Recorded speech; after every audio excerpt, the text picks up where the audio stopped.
Bismillahirrahmanirrahim. Assalamualaikum warahmatullahi wabarakatuh. Selamat sore, salam sejahtera bagi kita semuanya.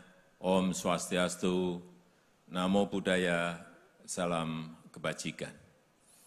Yang saya hormati para pimpinan lembaga-lembaga negara yang hadir, yang saya hormati para menteri, Kabinet Indonesia Maju, hadir bersama saya, Pak Menko Perekonomian, Menteri Sekretaris Negara, Menteri Perdagangan, Menteri Investasi, yang saya hormati Gubernur Sulawesi Tenggara, beserta Ibu Wakil Wali Kota Kendari, yang saya hormati Panglima TNI yang juga hadir bersama saya sore hari ini,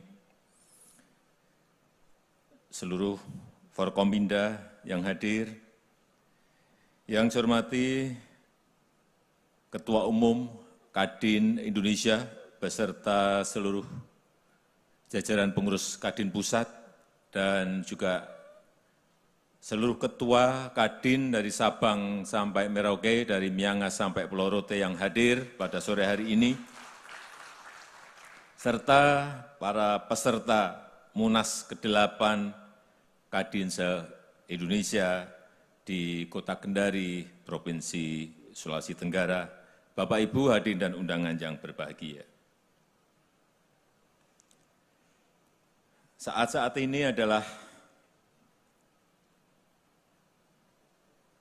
saat yang sangat sulit,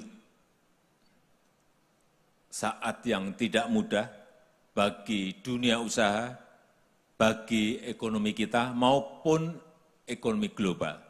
Betul-betul sangat sulit dan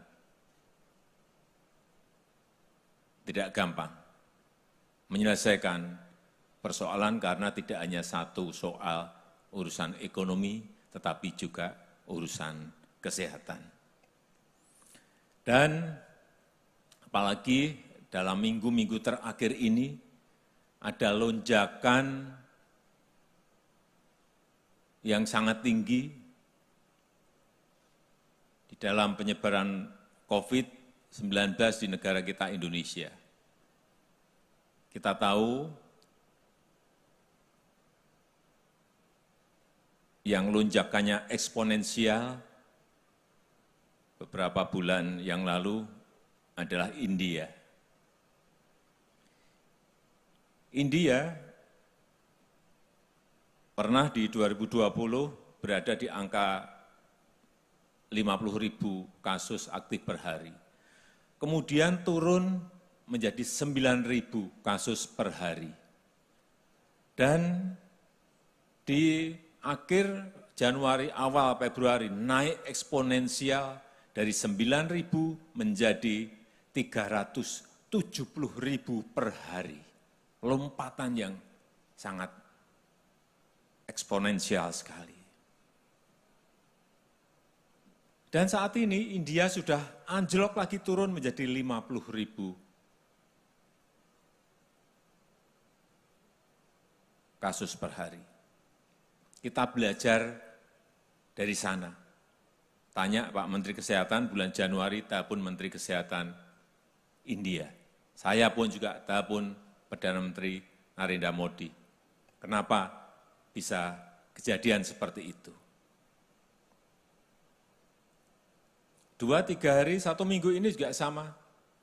Di negara lain juga lompatan eksponensial terjadi di Inggris, di UK, kemudian di Israel yang sebetulnya sudah turun, kemudian melompat lagi. Israel sudah turun, vaksinasinya sudah lebih dari 70%, naik lagi. Australia baru 2-3 hari ini di Sydney juga lockdown karena juga kenaikannya yang sangat tinggi. Oleh sebab itu, saya mengajak betul-betul kita semuanya hati-hati. Jangan lengah. Semuanya harus waspada. Jangan hanya berbicara ekonomi, tapi tidak melihat kesehatan. Tapi juga jangan hanya melihat kesehatan, tapi tidak melihat ekonomi. Dua-duanya ini harus berjalan beriringan. Coba kita lihat perkembangan kasus aktif di Indonesia. Kita saat Januari, kita telepon India, kita belajar dari sana. Pada saat itu Februari, kasus kita awal Februari, akhir Januari, kasus kita juga naik sampai 176.000 kasus. 176.000 kasus. Pernah turun di Mei, pertengahan, 18 Mei, saya ingat, sudah turun menjadi 87.000 kasus. Sudah turun.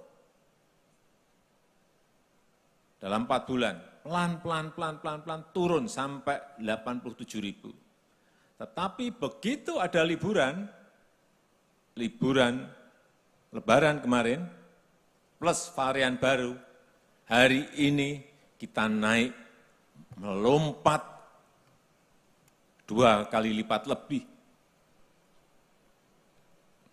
menjadi 228.000. Inilah yang saya sampaikan, kita harus hati-hati, kita harus tetap waspada, kita tidak boleh lengah. Harian ini terus kita pelajari.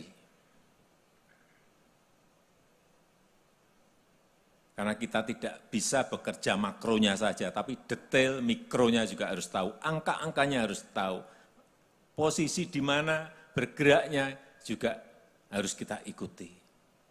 Kemudian perkembangan bed okupansi rate bor nasional. Di pertengahan Januari kita pernah berada di angka 66%. Cukup tinggi saat itu. Kemudian di Mei pertengahan turun menjadi 28%. Dari 66% turun menjadi 28%. Kecil sekali, hampir betul-betul keterisian tempat tidur di rumah sakit itu menjadi sangat kecil. Tetapi tidak ada 1 bulan melompat menjadi hari ini 72% nasional. Hati-hati mengenai ini. Saya biasanya yang saya pakai patokan itu Wisma Atlet. Tiap jam 10, jam 12 malam coba tanya ke sana. Saya selalu telepon dokter tugas atau Kolonel Arifin mengenai keterisian bed di Wisma Atlet. Pernah September itu 92%. Saya betul-betul sudah gemetar dan grogi betul, 92%. Tapi bisa turun, bahkan di pertengahan bulan Mei, 18 Mei itu mencapai 15%. Dari 92 sudah turun menjadi 15%. Sudah senang sekali kita saat itu. Tapi begitu ada liburan, hari ini saya harus ngomong apa adanya, 90%.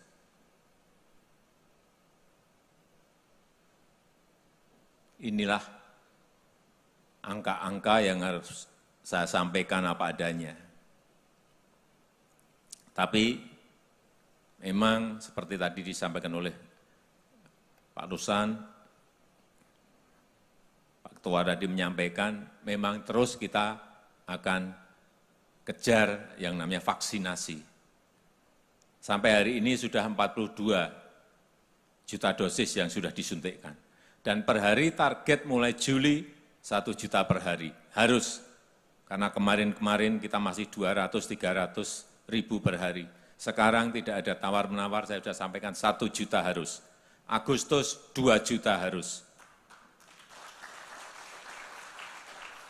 Karena kunci dari pemulihan ekonomi adalah urusan COVID ini harus bisa kita selesaikan.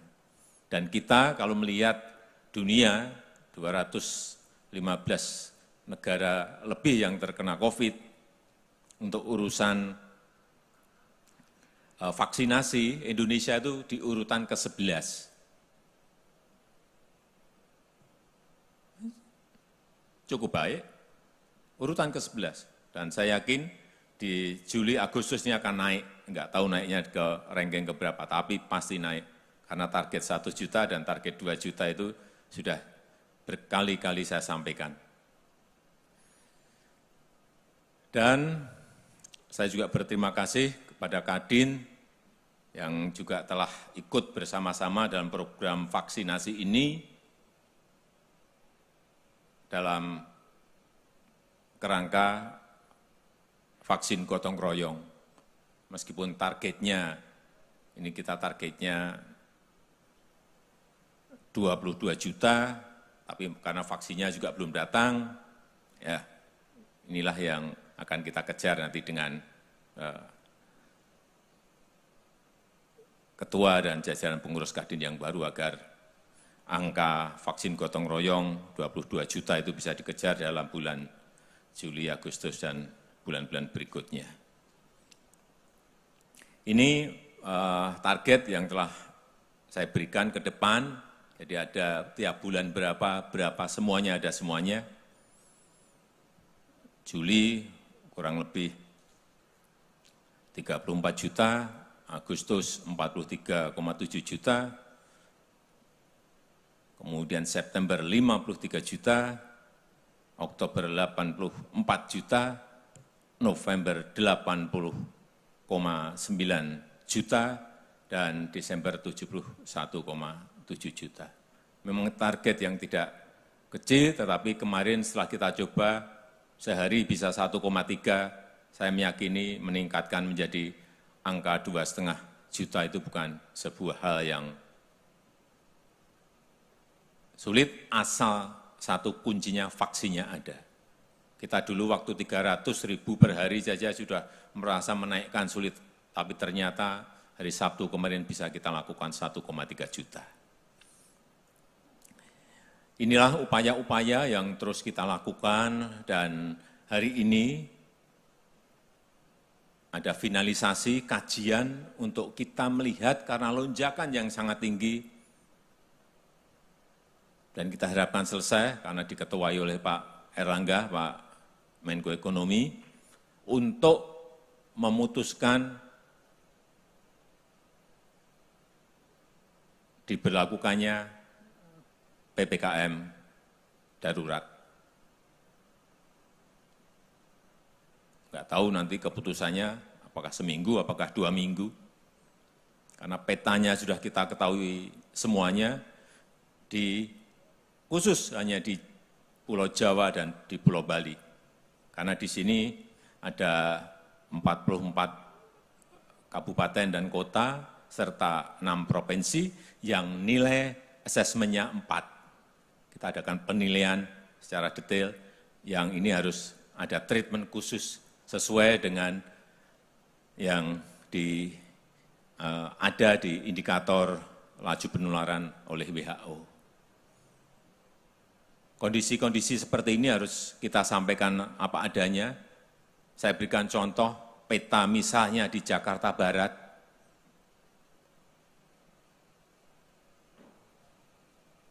RT, RW, dan kelurahan yang terkena COVID, Bapak, Ibu, saudara-saudara bisa lihat, sudah seperti itu.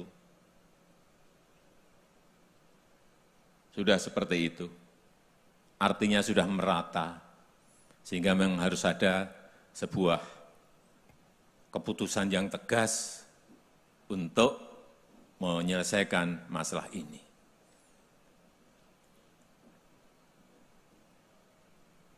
Pak Ketua MPR, selamat sore. Silakan Pak Bambang.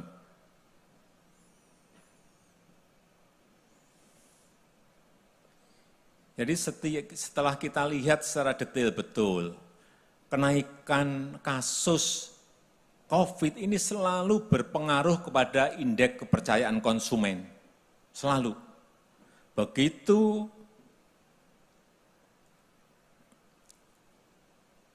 pembatasan ketat dilakukan, kemudian mobilitas turun,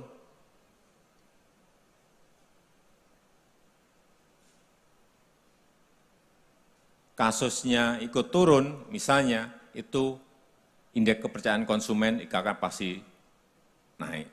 Tetapi begitu kasusnya naik, indeks kepercayaan konsumen pasti selalu turun. Selalu kita lihat seperti itu. Kenaikan kasus juga mempengaruhi indeks penjualan retail. Ini di Indonesia maupun negara lain, misalnya ini di Indonesia dan di Thailand sama. Begitu ada penambahan kasus harian, indeks penjualan retailnya juga mesti turun. Di Thailand pun juga sama. Ada penambahan kasus harian naik, indeks penjualannya pasti turun. Sehingga kunci dari urusan ekonomi yang kita hadapi ini adalah bagaimana COVID ini dikurangi, ditekan, agar hilang dari bumi pertiwi ini. Kalau melihat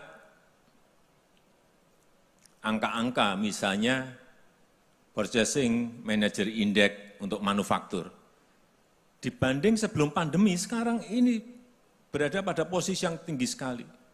Sebelum pandemi itu 51, sekarang pada posisi 55,3 di bulan Mei kemarin. Tinggi sekali.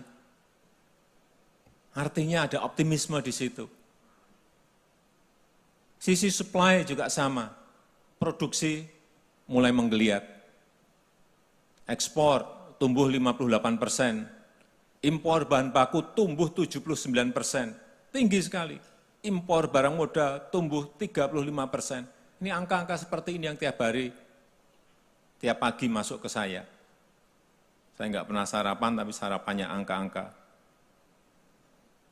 Konsumsi listrik untuk industri juga tumbuh 28%. Ini optimisme ada, tetapi problemnya dari COVID yang belum bisa kita tekan, kita kurangi, dan kita selesaikan. Sisi demand juga sama, sisi permintaan juga sama. Konsumsi terus menguat. Indeks kepercayaan konsumen yang dulu di Februari 85, sekarang sudah 104. 104,4. Mobilitas bulanan, mobility index juga sama. Yang dulu Februari masih -2, sekarang sudah 5,2. Ini optimisme itu ada. Oleh sebab itu, kebijakan PPKM darurat ini mau tidak mau harus kita lakukan karena kondisi-kondisi yang tadi saya sampaikan. Indeks penjualan retail juga tumbuh 12,9%. Konsumsi semen juga tumbuh 19,2%. Penjualan kendaraan niaga tumbuh 783%. Ini angka-angka yang menurut saya sangat fantastis kenaikannya. Oleh sebab itu, sekali lagi, seperti tadi disampaikan juga oleh Ketua Kadin, kita semua masih optimis bahwa di kuartal kedua dari yang sebelumnya kuartal 1 minus 0,74,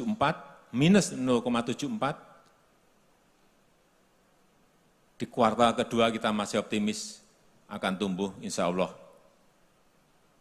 kurang lebih 7%.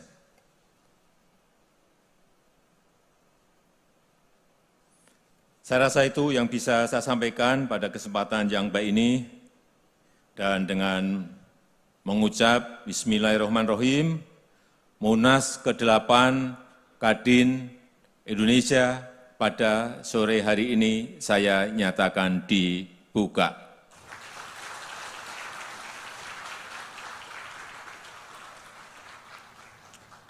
Selamat bermunas, terima kasih.